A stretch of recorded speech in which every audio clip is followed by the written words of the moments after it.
When we get pulled over by police officers, it can be a pretty anxious moment, and doing something stupid suddenly becomes so possible.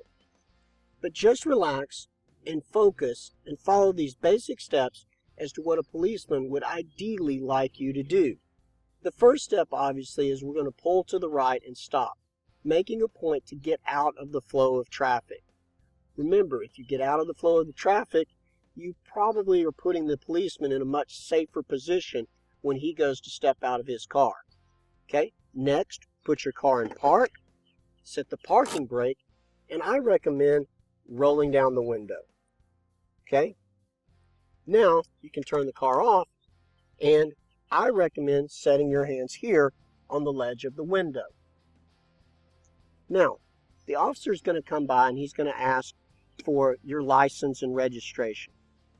Obviously, I have it set up here because we're teaching, but they're basically asking for something like this: my license, a registration statement, which is going to be like this.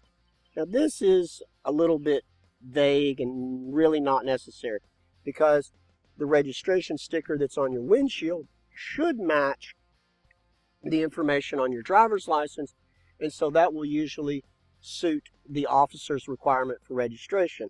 And then finally, the last thing we're going to have is an insurance card.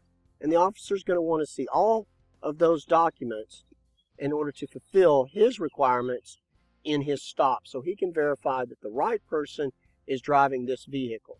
In other words, by having these documents, you really help slow down car theft, because Texas is one of the leading states for car theft. Following these rules will make your relationship with the officer that much easier, and if he's at ease, then he's probably far less likely to write you a ticket than if you have him in an anxious situation. So as you're talking to him, working with him, be sure and let your hands be in a clear position so he always knows where your hands are. Because think about it, he gets out of his car, walks towards your car, and a criminal is going to be reaching for a knife or a gun, and that's what the officer is sort of trained to expect if he's not having easy visual access to your hands. So leaving them here on the ledge is one way to create good rapport with the officer and show that you're making your full effort to cooperate. And this is how to have a successful relationship in a traffic stop.